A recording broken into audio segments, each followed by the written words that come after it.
ಎಲ್ಲರಿಗೂ ನಮಸ್ಕಾರ. ಇವತ್ತಿನ ಈ ವಿವರಣೆಯಲ್ಲಿ ಟರ್ಮ್ ಇನ್ಶೂರೆನ್ಸ್ ಬಗ್ಗೆ ಮಾತಾಡೋಣ. ಅಂದ್ರೆ ನಮ್ಮ ಪ್ರೀತಿಪಾತ್ರರ ಭವಿಷ್ಯವನ್ನ ಆರ್ಥಿಕವಾಗಿ ಭದ್ರಪಡಿಸೋಕೆ ಇರೋ ಒಂದು ಬಹಳ ಮುಖ್ಯವಾದ ಸಾಧನ ಇದು. ಬನ್ನಿ ಇದ್ರ ಬಗ್ಗೆ ಇನ್ನಷ್ಟು ಆಳವಾಗಿ ತಿಳ್ಕೊಳ್ಳೋಣ.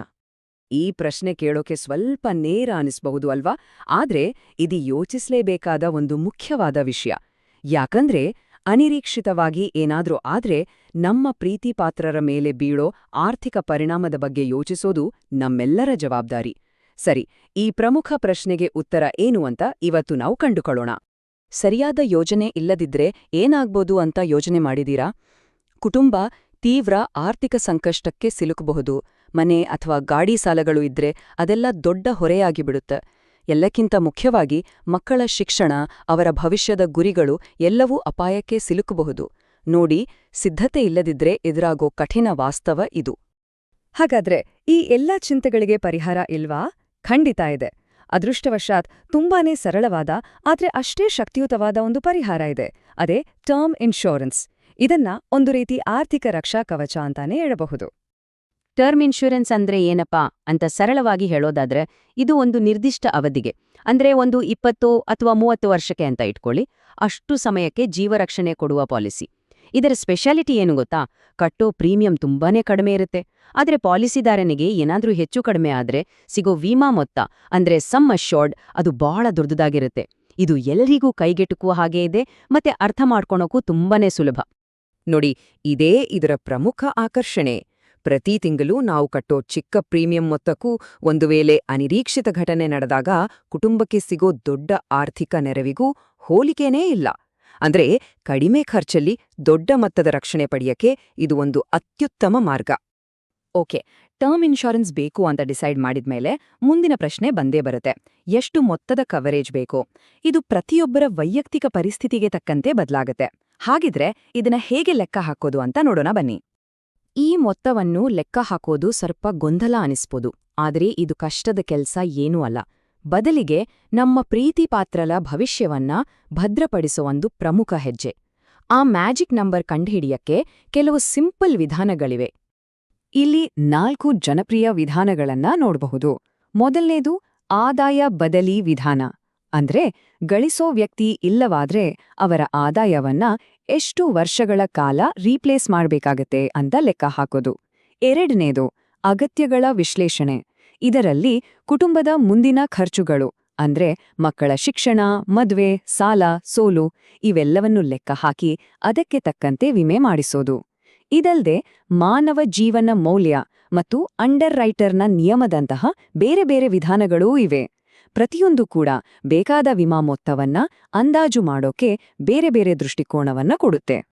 ಈ ಎಲ್ಲಾ ವಿಧಾನಗಳಲ್ಲಿ ಅತಿ ಸರಳವಾದದ್ದು ಹೆಬ್ಬೆರಳಿನ ನಿಯಮ ಅಂತಾರಲ್ಲ ಅದು.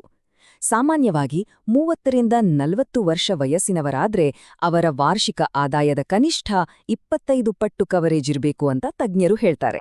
ಇದು ಒಂದು ಒಳ್ಳೆ ಅಂದಾಜು ಕೊಡುತ್ತೆ ಶುರು ಮಾಡಕ್ಕೆ. ಸರಿ, ಇಷ್ಟೊತ್ತು ಸಿದ್ಧಾಂತದ ಬಗ್ಗೆ ಮಾತಾಡಿದ್ವಿ. ಈಗ ವಾಸ್ತವಕ್ಕೆ ಬರೋಣ.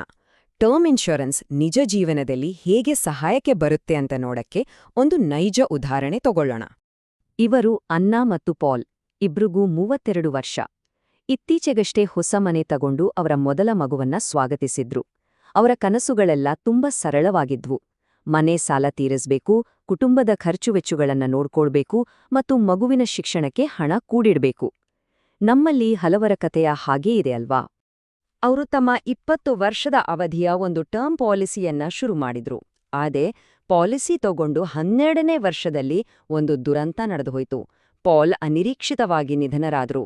ಆ ಕಠಿಣ ಸಮಯದಲ್ಲಿ ಅವರು ಅಂದು ತೆಗೆದುಕೊಂಡಿದ್ದ ದೂರದೃಷ್ಟಿಯ ನಿರ್ಧಾರ ಅನ್ನಾ ಮತ್ತು ಮಕ್ಕಳ ಸಹಾಯಕ್ಕೆ ಬಂತು.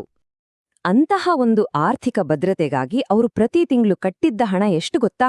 ಕೇಳಿದ್ರೆ ಆಶ್ಚರ್ಯ ಆಗತ್ತೆ. ಕೇವಲ $63.90.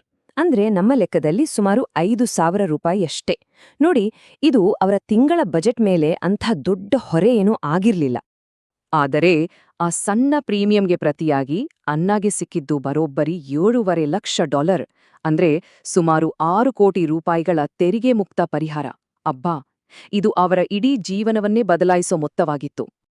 ಆ ಹಣದಿಂದ ಅನ್ನ ಮನೆ ಸಾಲವನ್ನ ಪೂರ್ತಿಯಾಗಿ ತೀರಿಸ್ಬಿಟ್ರು, ದೈನಂದಿನ ಖರ್ಚುಗಳನ್ನ ನಿಭಾಯಿಸಿದ್ರು ಮತ್ತು ಎಲ್ಲಕ್ಕಿಂತ ಮುಖ್ಯವಾಗಿ ತಮ್ಮ ಮಕ್ಕಳ ಶಿಕ್ಷಣದ ಕನಸು ನನಸು ಮಾಡೋಕೆ ಸಾಧ್ಯವಾಯಿತು.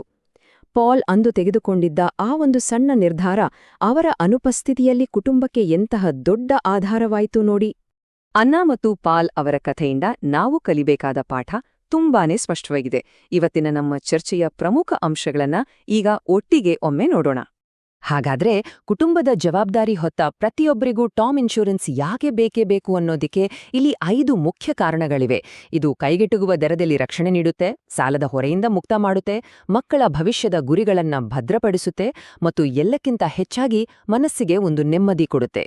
ಇದರ ಜೊತೆಗೆ ತೆರಿಗೆ ಪ್ರಯೋಜನಗಳು ಸಿಗುತ್ತೆ. ಕೊನೆಯದಾಗಿ ಈ ಒಂದು ಪ್ರಶ್ನೆಯೊಂದಿಗೆ ಇವತ್ತಿನ ಚರ್ಚೆಯನ್ನು ಮುಗಿಸೋಣ. ನಮ್ಮ ಪ್ರೀತಿಪಾತ್ರರ ಭವಿಷ್ಯವನ್ನ ರಕ್ಷಿಸೋದಕ್ಕಿಂತ ಮುಖ್ಯವಾದದ್ದು ಇನ್ನೇನಿದೆ ಅಲ್ವಾ? ಇದ್ರ ಬಗ್ಗೆ ಯೋಚನೆ ಮಾಡಿ ಮತ್ತು ಕುಟುಂಬದ ಆರ್ಥಿಕ ಭದ್ರತೆಗಾಗಿ ಸರಿಯಾದ ಹೆಜ್ಜೆ ಇಡೋದು ಬಹಳ ಮುಖ್ಯ.